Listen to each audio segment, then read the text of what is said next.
Good day and welcome to Letters and Politics. I'm Mitch Jeserich. Today we're going to be in conversation about the origins of the Mafia. My guest for this is Louis Ferrante, author of the book Borgata, Rise of Empire, A History of the American Mafia. Louis Ferrante is a former associate of the Gambino Mafia himself. He spent 8.5 years in prison for heists and hijackings. While in prison, he turned to books and taught himself how to write. After prison, he went on to write the best-selling book, Mob Rules, and he hosted the television series called Inside the Gangster's Code. Louis Ferrante, it is my very good pleasure, sir, to welcome you to this radio program. Thank you, Mitch, and thank you for having me. I'm fascinated by really, as I said in the introduction, the origins of the Mafia, of the American Mafia, what actually begins in Sicily, and the importance that Sicily plays in this story. Tell me, where is, we all heard of Sicily. Where is Sicily, and what do you think is important to know about Sicily? Sicily sits off the sort of like if we imagine Italy as a boot, somewhere towards southern Italy. It sits off the coast in the Mediterranean, and it's somewhere sort of kind of between Italy and North Africa, which sort of places it at the crossroads of different empires throughout history. This sort of, it has been invaded so many different times. And why it's important, why I felt like it was very, very important to understand why this could have only happened in Sicily is because that's the only place the mafia could have come from. And when you begin to research it, there are so many different criminal gangs throughout the world that have been since the beginning of time. Even in Roman times, Greco-Roman times, there were gangs that roamed the streets at different times. Through antiquity up until present day, we have gangs all over the world today that have sprung up. Usually, when countries fall, gangs appear. A lot of times, more so than when things are healthy. But I wanted to know why, of all gangs, of all these criminal gangs, of all these ethnic gangs, the mafia had become sort of like the preeminent gang. And I dug deep and very, very deep into the socioeconomic foundations of Sicily, what was happening there, the political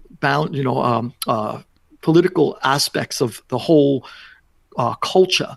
Were there political aspects? Did politics affect Sicily? Did Italy affect Sicily? How much so? And this is where I learned how the mafia began. Sicily was a unique place because of so many people had been there. Between, as I said, the Greeks, the Romans, the different gangs that invaded Rome, the Vandals, the Huns, etc. And up and through the Middle Ages, you had the Arabs there, you had the Spanish there, you had the French there after the Middle Ages, the Austrians were there. Napoleon was entrenched in Italy for a while. The British went to Sicily to stop Napoleon from taking Sicily. So this has always been this sort of like island that's been badgered by all these different powerful forces that are pulling it each way. And I wondered why the Sicilian people were such a unique people, and who are they? And what I discovered was that the Sicilian people are a mix of all these different ethnic groups and nations that have come in and out of their territory for so long, but they're a very isolated mix, and they never lost their identity. If you sort of like imagine it like diaspora Jews, wandering through the centuries, but still maintaining their identity as Jews, no matter where they went, whether it be Eastern Europe, whether it be Western Europe, whether it be the United States, whether it be South or Central America. A Jew is a Jew. When they meet each other, they still have these basic foundations that, even though their cultures are different. And it was the same thing with the Sicilians. I noticed that there's this sort of like this base that the Sicilians never wavered in, and that was importance of family, which again, the diaspora Jews also held very, very dear and sacred, was the family. So this sort of like the importance of family was extremely crucial to the development of the mafia, because what is a mafia? A mafia family. And at one point or another, I dug deep into the Middle Ages, and I was able to see that Mark Bloch, who was a brilliant writer of feudal times, said that during these times, family was everything. And at some point, power was centralized in the family. So blood families began to become extended families, where if you took an oath, you were part of this family. So I would become part of Mitch's family if I took an oath and maybe drew a drop of blood and stuff.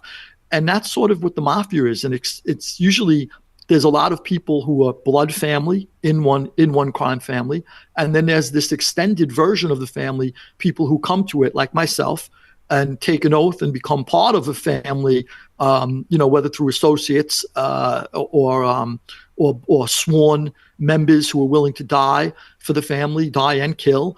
And I thought that was interesting. And the next thing I was able to find was during a lot of mafia historians will just like gloss over, well, the mafia sort of stemmed from feudalism, but I was never able to really find how. So once again, I dug deep into feudal times, and I was able to make for the first time ever, draw these really distinct comparisons between a feudal society and a mafia family. And for example, a feudal lord, the relationship between a feudal lord and his vassals were almost identical to the relationship between a mafia don and his soldiers. Even the oath a feudal lord required of his vassals was almost identical to the oath that a mafia soldier takes to his don and his family, his mafia family. So time and again, I found these incredible connections and George Friedrich Hegel, for one, said that he pointed out that don't be confused and think that feudal government was legitimate. It was never legitimate. It was privatized government. The lord could do what he wanted. He had complete say over life and death.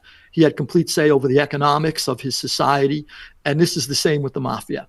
The mafia don has complete control over life and death, and the mafia don could say who dies and when and who's allowed to make money in what particular area of crime.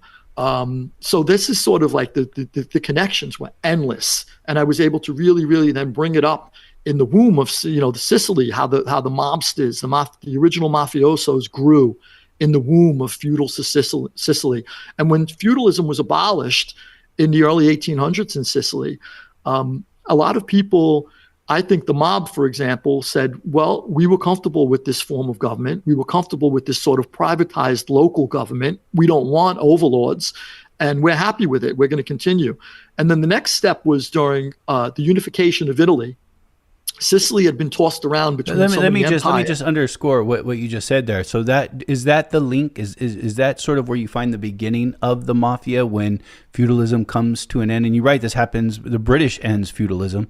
I guess this is related to them going after Napoleon in 1812.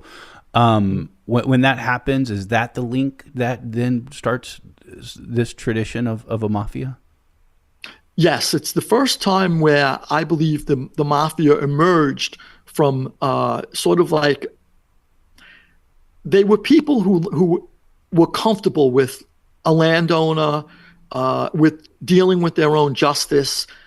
An old man in the piazza would be the rule of law. He was the final arbiter of all legal cases in that particular village. And that was really important. Then there's a few other aspects that I was able to tie in. Another one was the formation of secret societies in the 17 and 1800s. For example, we're all familiar with the Jacobins in France, but there were other secret societies throughout Europe that wanted to overthrow the ancient regimes. And one of those secret societies was in Italy, called Young Italy, which Mazzini, the founder of Italy, was part of. And he joined Young Italy. And at some point or another, when the unification of Italy occurs, the secret societies were disbanded because they were no longer needed. Okay, now we have a liberal democracy. We're going to fall in step with Western Europe, the rest of Western Europe. There's no need for secret societies. But there were a lot of aspects of these secret societies that the mafia, who had already adopted certain things from feudalism, had taken from these secret societies. Once again, the secret societies were notorious for blood oaths. You live and die for the cause. They were extremely interested in pedigree, which the mafia is. This guy's a good guy. He came from, I know his uncle, I know his father. He's good blood. He's a good kid. The secret societies of Italy was extremely concerned with that. They had monikers, like the mafia has nicknames, in part to avoid police detection. They had capos and capo regimes. They had sort of like, Young Italy would appoint one man over 10 or 100, and he would be sort of like the captain who would then answer to the capo di tutto capi, who was the head of it all. And that's exactly how the mafia formed its ranks. It wasn't necessarily from Roman times, which a lot of people confused and said, well, the mafia pulled it from Roman times. Maybe they did, but unwittingly. The secret societies of Italy that did this same thing were available to them, and they had disbanded just as the unification of Italy occurs. Now, when that unification occurs, what happened in Sicily is the Sicilian people did not want to become part of Italy. They were promised Again, there are independence. people that are subject to empires for, it sounds like a couple thousand years up to this point. Exactly. And this is the first time they felt like when they fought for Garibaldi, they would be given their independence, and they were told they would. And they told there would be land distribution. A lot of people wanted land, and they fought for Garibaldi for that reason as well. And at some point or another, they're told, hey, you know what? You're part of Italy now, and we'll take a vote just to verify it. And many believe that the vote was fixed. And they despised Italy and considered Italy now as their latest overlord. And they said, now it's just, and a lot of people in Sicily didn't even know what Italy was or where it was. You went into these villages where travelers, for example, there was the age of travel when people, journalistic traveling, when people went through Russia and they went through different places in Europe and they wrote about them, which was an interesting age. I have a lot of the books here on my shelves and I love reading about it. Well, this guy, Sannino, Franchetti and Sannino went to Sicily, and they realized there were people there who didn't even know where Italy was or what Italy was. And then you had to try to explain to them that you're part of Italy. And how are we part of Italy? They understood they were once part of Austria, once part of France, once part of Spain, but now we're part of Italy. So then Italy started to swagger around and tell Sicily how to behave. Now, Italy was trying to fall in line, as I said, with the sort of the democracies of Western Europe at that time. And Italy was thought of as sort of backwoods, these backwoods people. And, now Italy was saying, well, no, it's not us. Northern Italy especially, we're fine, but it's Southern Italy and Sicily that really have fallen behind throughout the ages. And it's them. Those are the people who we need to bring them up to date with what's going on here. And the Sicilians were incensed. And, Sicilian people only fought for their families throughout the ages, and now they're told they're going to be conscripted into a military. A lot of times the parents would tell their sons, take to the mountains, go become a bandit and send us food home. Just rob foreigners. Don't rob us, but any foreigners you see, send the food and money home, but don't join the army. We don't want to go fight for geopolitics or, politics gone awry throughout Europe and throughout the world. We're only interested in the survival of our own family. So a lot of times the Sicilians banded together. Now, there was another aspect that was really, really interesting is the Arabs. During the Arab control of Sicily, the Arabs were very influential, and you could still see it throughout the landscape of Sicily. There are churches that look like mosques to this day in Western Sicily. And when the Arabs from North Africa were pushed into the western regions of Sicily, a lot of those Arabs, I contend, to be the founding fathers of the original mafia. And I was able to trace a lot of that back to them. They were very, very... there are books about tribal Arab life in North Africa that are almost also identical to mafia families, where the patriarch was everything. The patriarch was the guiding law, the guiding rule. And just so your listeners make sure. But is that different than? Most older societies are quite patriarchal, right? Yes, but a lot of the older patriarchal societies. Let's say, for example, there's a 5 or 6 out of 10 comparisons you could make. There was almost like 9 out of 10 or 10 out of 10 at times with the Arabs, which was really interesting. And again, just not to confuse you or your listeners, I was able to blend in the book how feudal society, secret societies of Italy, and Arab culture and the Arab Berbers of Western Sicily all contributed to this founding of the mafia. So just in case someone's listening and said, well, gee, you mentioned feudal society, now you mentioned secret societies, now you mentioned the Arab Berbers of Sicily, I'm confused. They all play a part. These are the different strands of influence. Exactly. Mm-hmm. Exactly. Just as I come from Queens and there are different influences that made me a criminal. When I first, was it my home life? Was it my friends outside? Was it the neighborhood I came from? Yeah, they all played a part. And I was able to really, really trace the different parts and how they contributed to this formation of the mafia. You make an argument in your book that the word mafia itself can be linked to Arabic? Yes. I was able to find, for the first time ever, and I leave this to future historians for debate, but what I was able to find in my research was I wanted to know where different words came from. And mafia/mafioso, kind of easy to trace. It appears in the lexicon for the first time, sort of 1860s or 1870s Sicily. But the word mafia itself, I saw that a lot of people attributed it to the 12 or 1300s when the Sicilians ejected this conqueror or that conqueror. And nobody really had any basis, no evidence to provide for these guesses that they were making. And then there were a lot of people who attributed to Arab words. For example, one person said, well, it's the Arab word for a proud horse, which is like a proud individual, and a mafioso is proud. So there's pride involved, and therefore it's this word.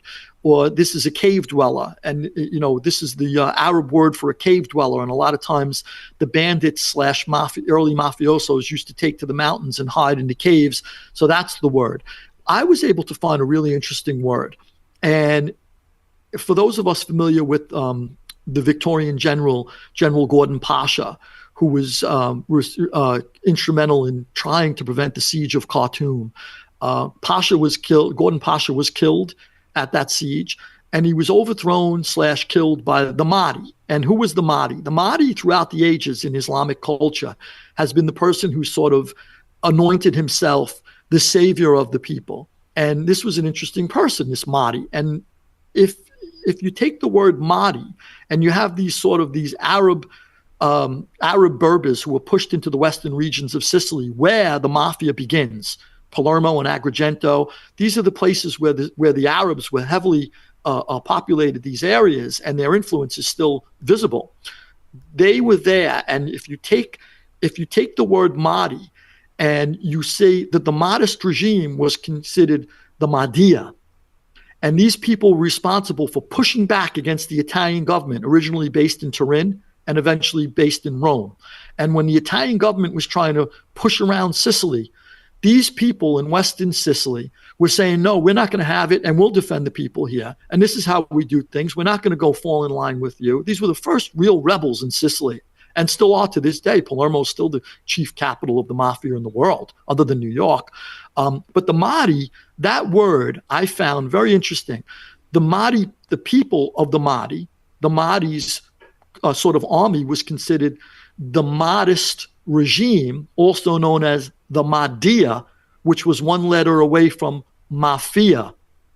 And I was blown away when I found this. And then if you go and you trace how people identify the Mahdist regime and the Mahdi, and how the early people in Sicily tried to identify the mafia. For example, Cesare Mori, who was Benito Mussolini's prefect, who went to Sicily to try to eradicate the mafia. He describes what he found to be the mafia and their characteristics, etc. And it's almost, you could take them and overlap them with what people say the Mahdist regime, the Mahdiya, was about.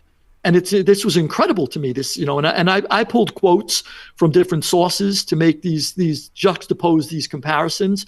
And I feel strongly that Mahdiya, which was one letter away from Mafia, was where the mafia came from. Louis Ferrante is our guest. He joins us for a conversation about his book called Borgata, Rise of Empire, a history of the American Mafia. So we've gotten up to Italian independence. Sicily is denied its own independence. Do you think this, because when we think of the mafia today, we think of a criminal institution, for lack of a better term, at least that for me, a criminal enterprise. Do you think this is the beginning of that notion of what a mafia is? Yes. And the reason being is that a lot of it goes to labeling theory, which was this theory in psychology where a crime isn't necessarily a crime until we label it as a society as such. And a lot of people in Sicily who did things their own way, if I had a problem, I didn't go to the police. I went to, as I said, the old man in the piazza. And I said to him, whether it was my grandfather, my uncle, or someone I knew, hey, can you do me a favor and help me out? This is the problem I have. Or all of everything was pretty much land rights, water rights. Everything was sort of controlled by one person, usually in a village, and he was usually the patriarch of an extended family. He had power, and at some point or another, when the new Italian government takes a look at this and they say, well, that's criminal, and the Sicilians are like, well, what do you mean it's criminal? We've always done it this way. No, it's criminal. You should see our law books here in Rome. It's criminal. Well, this is how we've always done it, and this is how we'll continue to do it. And at that point, it's labeled criminal. It's labeled a crime. So the local don in the piazza, who was always just this sort of like, huggy, grandfatherly type who may kill somebody if he has to, if you get out of line, if you rape a girl in the village, if you steal something you shouldn't have stole, he was justice. He called for your death. All of a sudden, he's a criminal. And so, but he wasn't a criminal until he was labeled a criminal. So obviously, I consider myself sort of like schooled in law. I reversed one of my federal cases from prison. I studied law while I was in prison. I helped a lot of other people get out of jail through filing briefs for them. Were you a jailhouse lawyer? I was at one time. Oh. That's correct. Mm-hmm. And I helped a lot of people who, look, I'm an advocate of harsh justice for people who deserve it, but mercy for people who deserve mercy as well. And if I was in prison and I found somebody who deserved mercy or was railroaded or was given a lot more time than they deserved, I was really, really quick to try to help all the time. And I was able to reverse one of my own cases, and I did get a lot of other people out. So with that basic understanding of the law that I gave myself while I was in prison, I was able to understand sort of like a crime is a crime when we call it a crime. So I have friends that did 20 and 30 years for marijuana distribution, and in those same states that severely punished them, it's legal now. And why is it legal? Because at some point when society realizes, well, it's everywhere, what are we going to do? And they de-illegalize it. So that's sort of like, it's society who creates what's a crime and what's not. Oscar Wilde was imprisoned for, his sexual preferences that are considered not a big deal today. If you're homosexual, so what? We all have, I don't think that's the right term. Things change so fast. But if you're gay, I have friends who are gay. I have people in my family who are gay. Who cares? But Oscar Wilde went to jail for that. So society basically makes, the laws according to their culture and their beliefs. And it was the same thing with the Sicilian Mafia. Sicilian mafiosos weren't considered criminal until Italy proper said, what you're doing is criminal, and we have to stamp it out. And the rest of Sicily, because the mafiosos were sort of at the head, these Madias or mafias were sort of at the head of this rebellion movement against Italy proper. It only pushed the people even closer to the mafia at that point. So why did people for decades, if not, the better part of 100 years, protect the mafia when people came to their neighborhoods? It wasn't always that they were terrified and scared of them. A lot of times they felt like, why should I give up the local mafia don? He's the guy who helps me get a job when I'm broke and I can't feed my family. He's the guy who helps me defend myself if somebody else who tries to bully me. I go to him and I tell him, and he says, no, you can't beat this guy up. You can't do that to this man. Go rob from somebody else who has a lot of money. Don't steal from the poor. These mafiosos, they weren't. I'm not, let nobody mistake that I'm trying to make them out as sort of these Mr. Nice guys. They were obviously capable of murdering people if they had to, but the people in these villages did see them as something more than what we see them as today. They saw them as sort of like, the hand of justice that was fair, that was temperate, that was merciful. So, I was able once again to I think reveal certain things that we may have never known before in this first volume of Borgata. So again, Borgata, and this is a history of the American Mafia, and I've really focused, and I appreciate you going there on Sicily. Does the Mafia and immigration to the United States, to America, is very important in this story. Does the Mafia already, is there already a Mafia in Sicily, or is this a Mafia that actually forms in the United States by Sicilians who come from Italy, or from Sicily, excuse me? Mm-hmm. Mm-hmm. Both, though slightly more so the second, the latter part of your what you said. Basically, the Mafia now is formed in Sicily as this sort of resistance movement to the new Italian government. And mafiosos now, I think at one point or another, they just threw up their arms and said, if everything we do is criminal, what's stopping us just from becoming criminals? We still want to control the land and the construction projects, etc. So we're going to. And they become now outright criminals at some point. So now you have all these criminals running around Sicily. And the better part of the Sicilian people, obviously, were just hardworking people. Had nothing to do with this mafia. They were happy. They were there. Some of them weren't happy with them.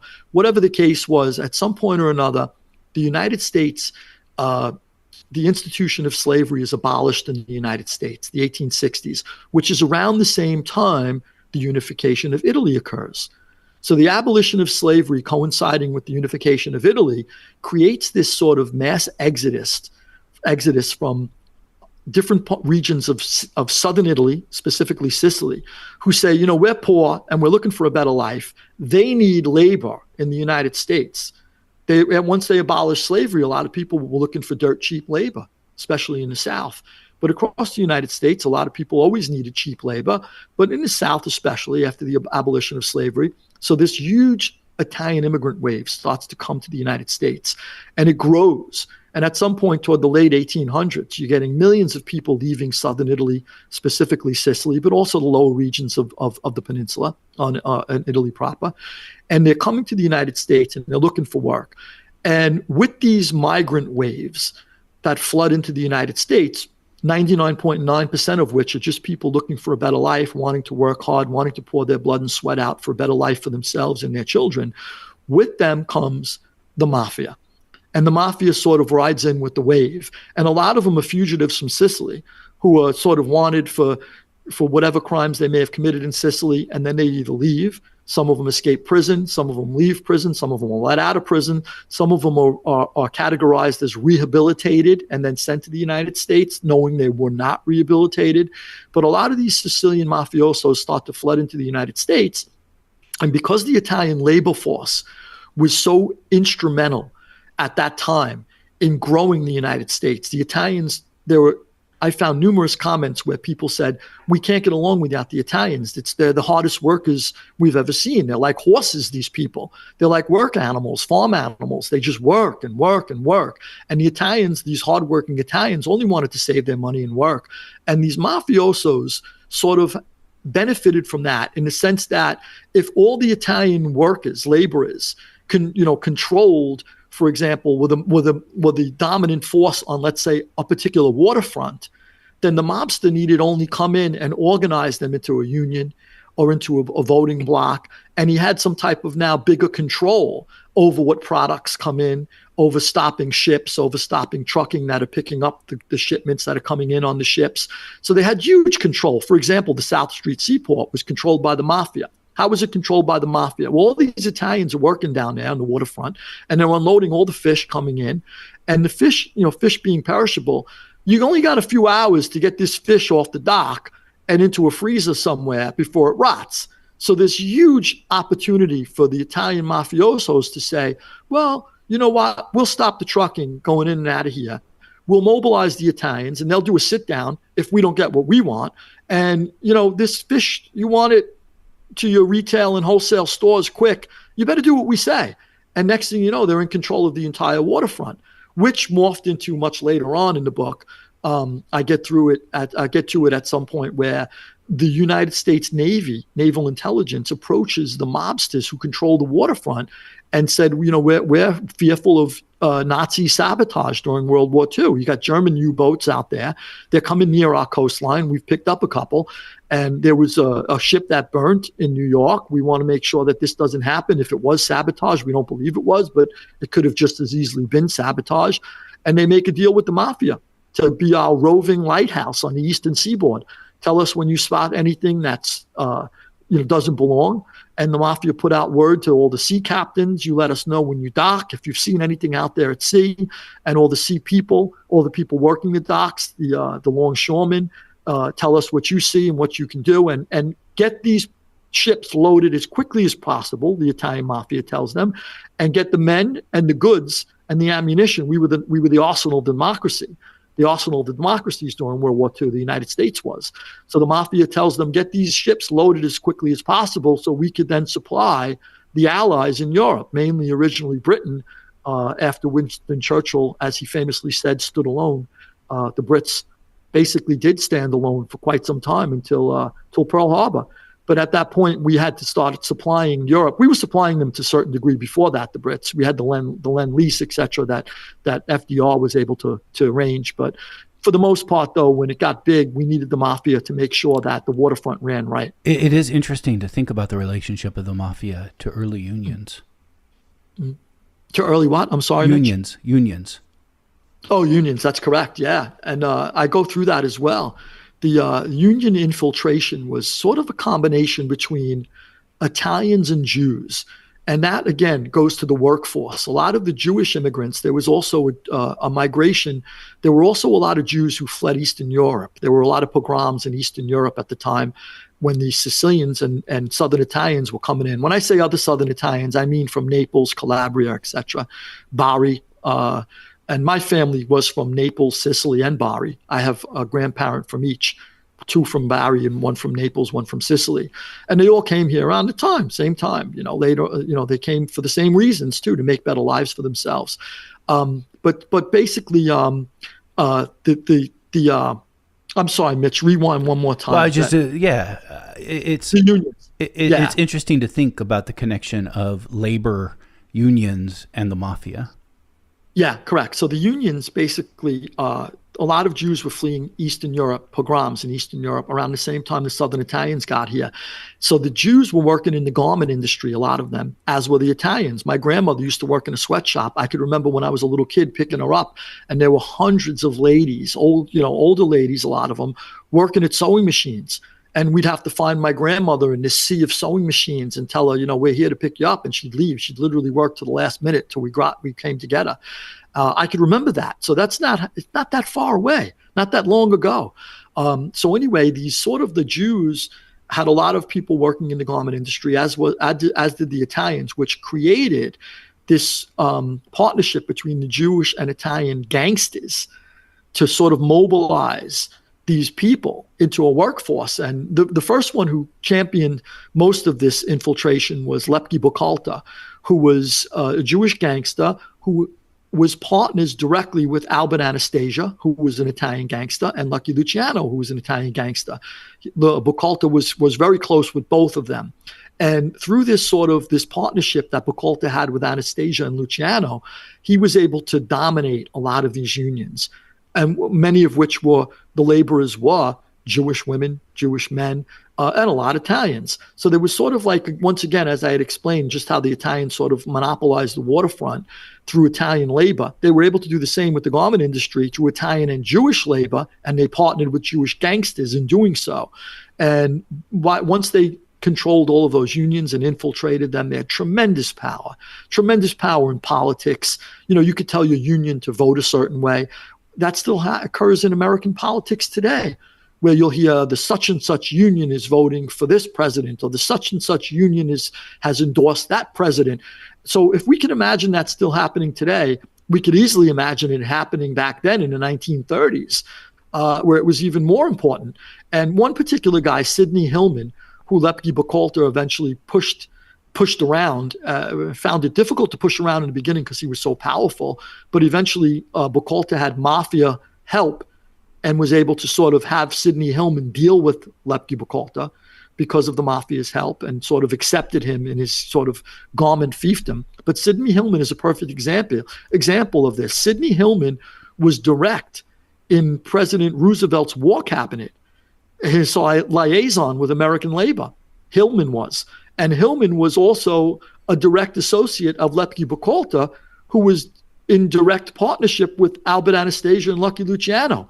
So here you have, the biggest mobsters of the time, sort of 1 or 2 removed from the president of the United States. And at one time, they went to the 1932 Democratic National Convention, and the Mafia did try to sort of sway who would become president, because Roosevelt was from New York, as was Al Smith at the time. And they wanted to sort of choose who was going to be the Democratic candidate.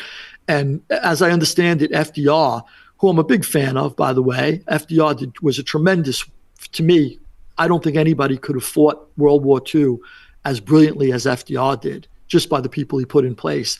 But FDR pretty much duped the mob at the convention. He made them promises. He said, if you guys back me, I'll do this, that, and the other thing. He wanted to kill a few rackets committees that were going after mobsters and stuff, and he promised to do that.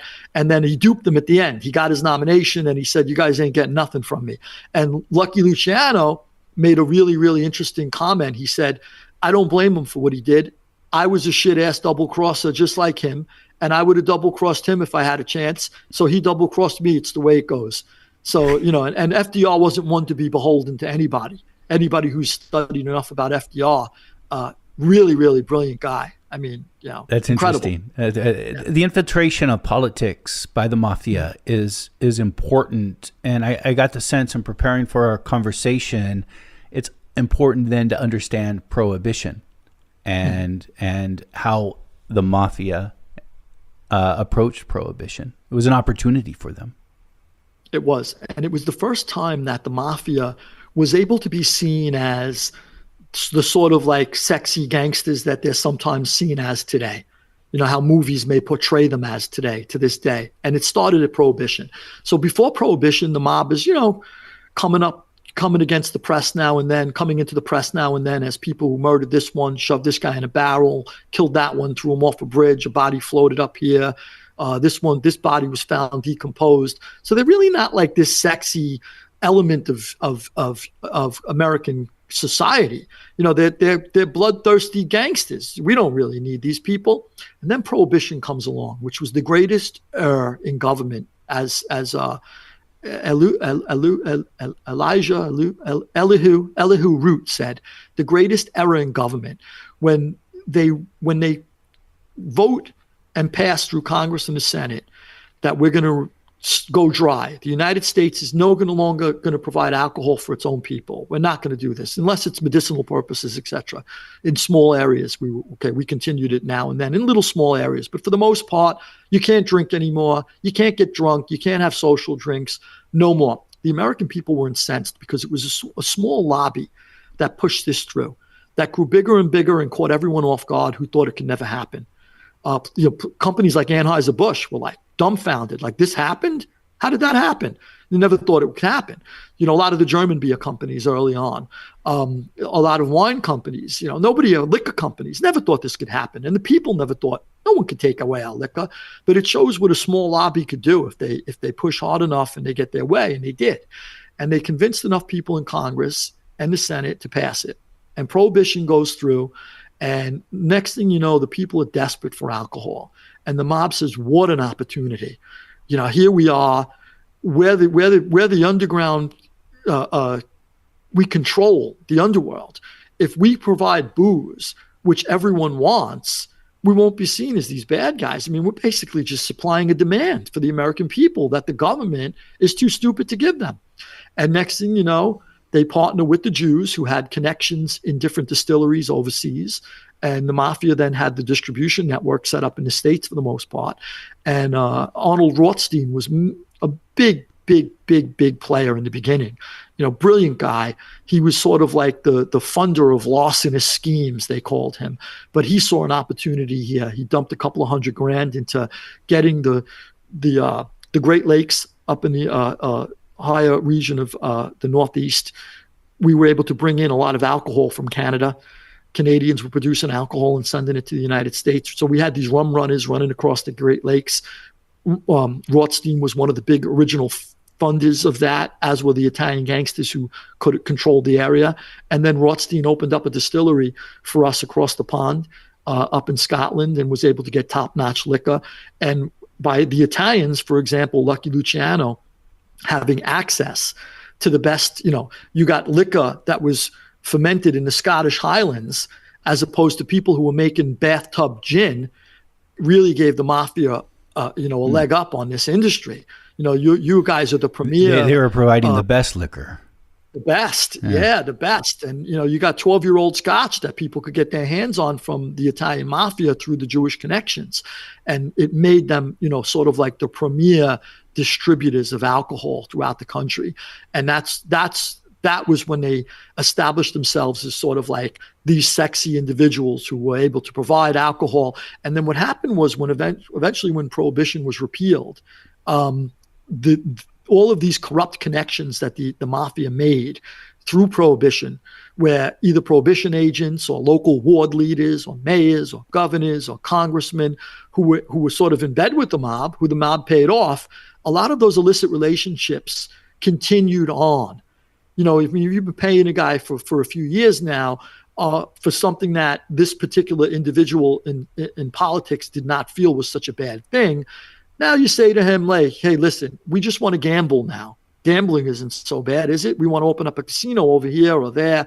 And you had these already corrupt relationships that continued on after Prohibition and continued on up and through my own time. A lot of these relationships.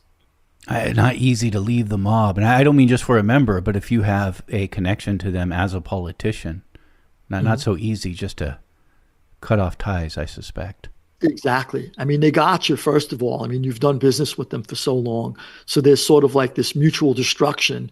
It'd be hard for you to start going after them for something new that they're doing, knowing that just a few days ago they were doing something with you. So there's sort of like every incentive for them to continue the relationship.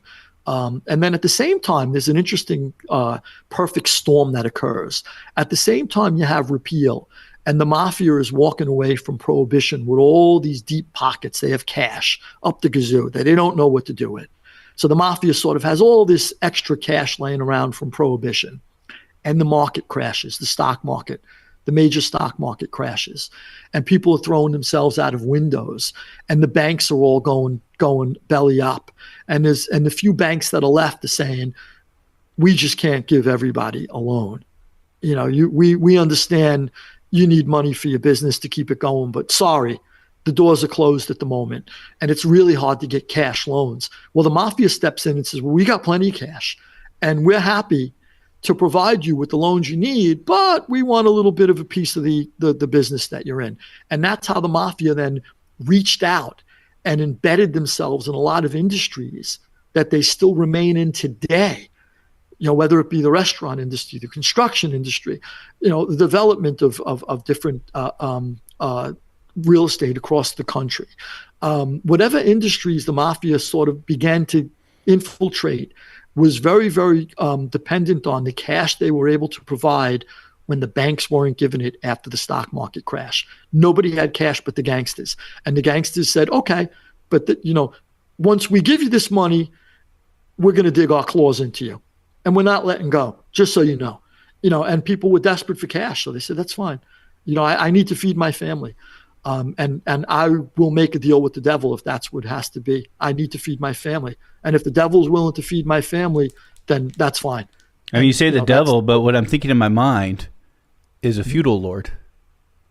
Yeah, that's sort right. I mean, it's sort of a new era of feudalism, not necessarily, not connected to land anymore, to property, right, but still that relationship. Mm-hmm. That's exactly right. It's exactly right. And time and again, they reveal themselves to be that feudal society that is existing in contemporary times, that isn't aware of its extinction, that's almost sort of existing in this perforated bubble, perforated time capsule. So yeah, exactly. Incredible.